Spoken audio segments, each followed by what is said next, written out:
The Syrian Arab Army foils a terrorist attempt to infiltrate into the safe quarters in Aleppo and Idlib and destroys their hideouts in Daraa and Damascus countryside.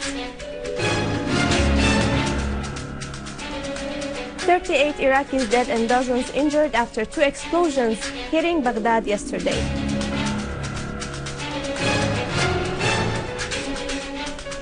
Four people killed and dozens wounded after terrorist extremists target a wedding at a church in Egypt.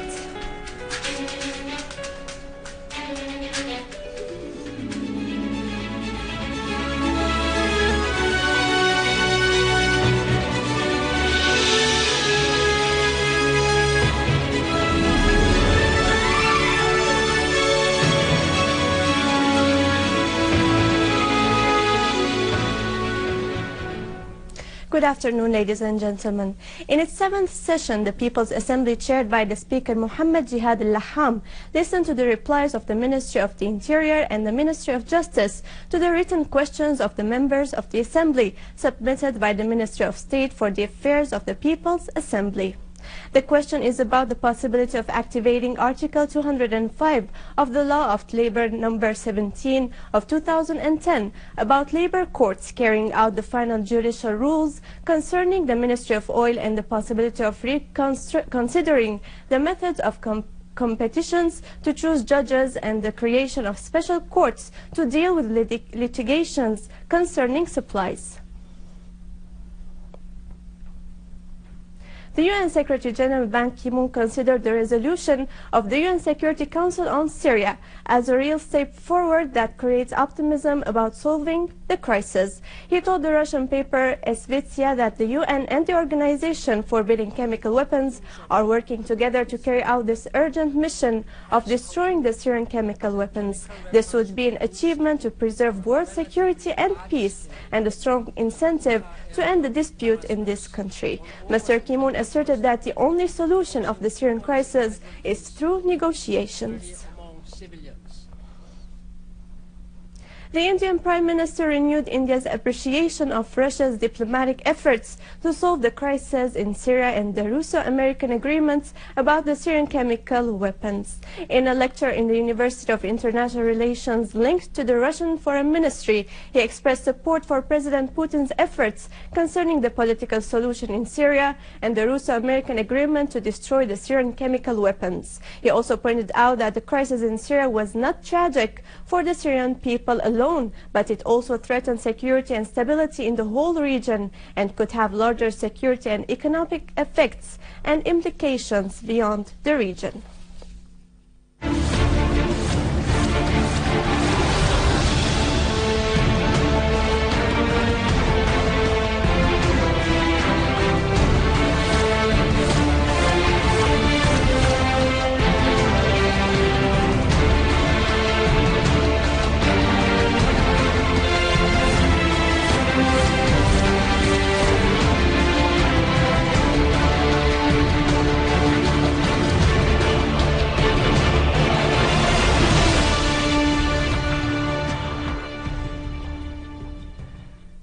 In Damascus countryside, a military source said that the Syrian Arab Army targeted several terrorist gatherings in Yabrud and south of Deir Atiyah Hospital, as well as at Al-Mustafa Mosque in Adra, in addition to Hosh Arab, Ma'lula, Al-Rahabiyah and Khan Sheikh, killing many of them and destroying their weapons.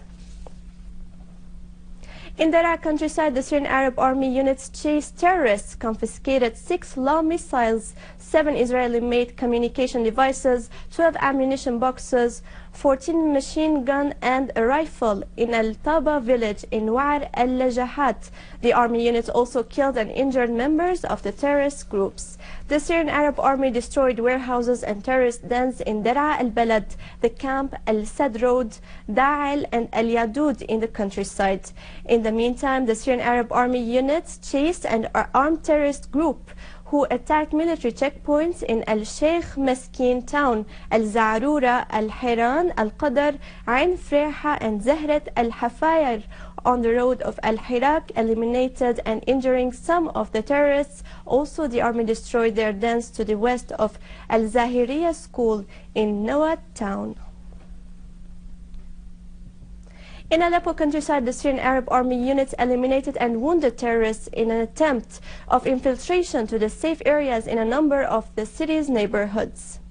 The Syrian Arab Army units destroyed terrorist hideouts and vehicles loaded with weapons and ammunition to the south of Aleppo Central Prison, on Castillo Road, and to the east of Hareitan, killing a number of terrorists there. The army units also killed terrorists and wounded others in a series of qualitative operations against their gatherings and dens next to al-Assad factory in al-Mansura, al-Jamajam village, al-Jabera, and al-Jdeida, Queiras, and the surroundings of Rasim al-Aboud.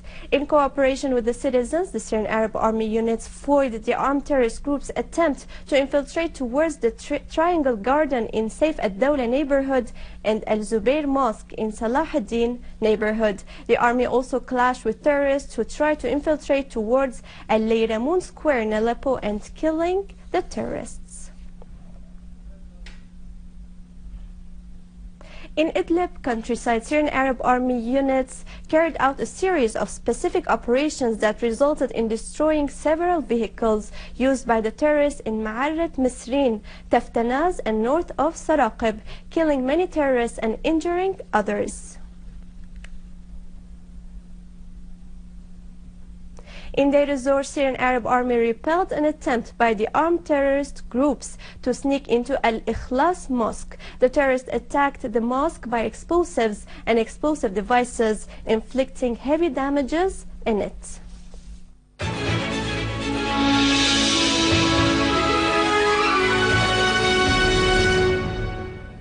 Clashes with machine guns and rocket missiles were resumed in Jebel Mohsen in Tripoli in northern Lebanon.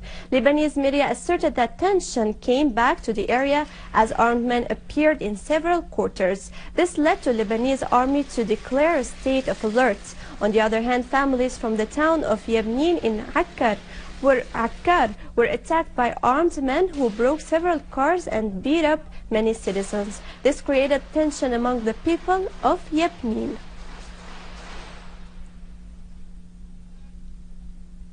In Iraq, the number of the victims of the two terrorist explosions in a cafe in Baghdad rose to 38 dead and 50 wounded. Sources in the Iraqi police said that a suicidal terrorist driving a small vehicle detonated it outside the cafe, while another terrorist wearing an explosive belt killed himself among the people who gathered in the place, killing at least 38 of them. Meanwhile, 5 Iraqi policemen were killed and 9 others were wounded in an attack by 2 suicidal terrorists to the west of Baghdad. At the same time, armed terrorist attacks attacked the headquarters of security police. Yesterday, Iraq witnessed a series of terrorist explosions that killed and wounded dozens of people in the governorates of Diyala, Al-Anbar, and Samarra. The spokeswoman of the Iranian Foreign Ministry, Mrs. Mardia Afkham, strongly condemned the Zionist attempts to destroy and divide Al-Aqsa Mosque in occupied Jerusalem. She stressed the necessity of strongly condemning these Zionist plots throughout the international and Islamic quarters. She called upon all the parties concerned to shoulder their responsibility to put an end to the desecration of the holy shrine of Al-Aqsa Mosque at the hands of the Zionists. Terrorist gangs turned a wedding ceremony in the Virgin Church in El-Jizeh in Egypt into a scene of a dirty crime. Armed terrorists suspected of belonging to the gangs of the Muslim Brothers attacked the people in church and opened fire at random, killing 3 people, including a child, and wounding 18 others. Bishop Dawood Ibrahim asserted that this crime targeted Egypt as a whole and not just one sect. He also asserted that the criminals would never succeed in igniting a dispute among the Egyptian people. And with this we conclude our news. Now over to the economic news, but after the break.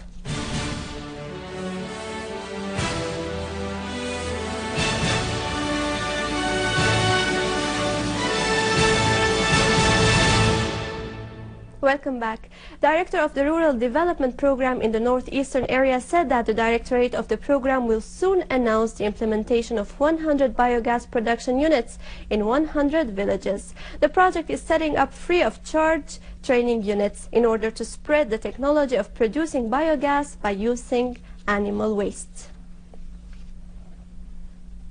Minister of Economy and Foreign Trade announced the formation of a working team to study the citrus product problems in the country and to find suitable solutions.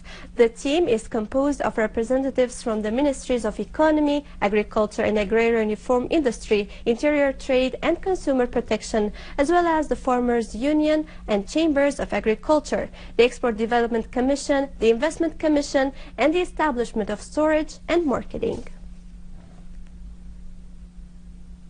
U.S. Treasury Secretary Jack Lowe said that the default in the state budget and federal debt crisis formed a blow to the global economy, warning of the repetition of this experience. This crisis also disrupted the federal state throughout the 16 days of the current month and threatened Washington's inability to pay its debts.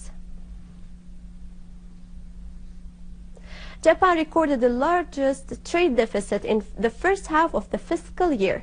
The deficit reached $51 billion. The officials attributed this to the increase in importing and exporting crude oil and other fuels using the yen currency, which has witnessed a significant decrease in its value recently.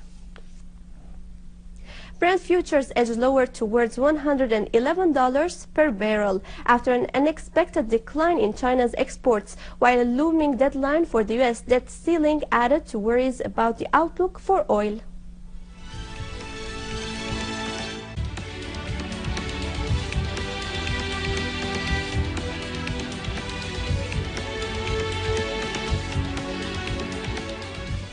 Global shares hovered at 5-year highs as investors looked ahead to a deluge of U.S. data for clues on when the Federal Reserve will begin scaling back its stimulus.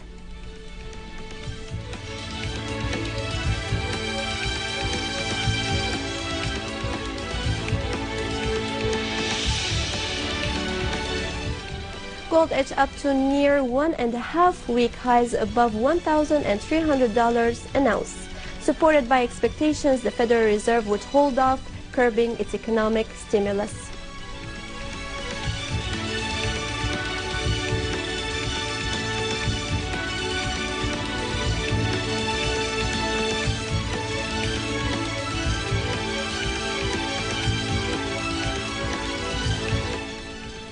And now over to some main currencies exchange rates according to the bulletin of the Central Bank of Syria.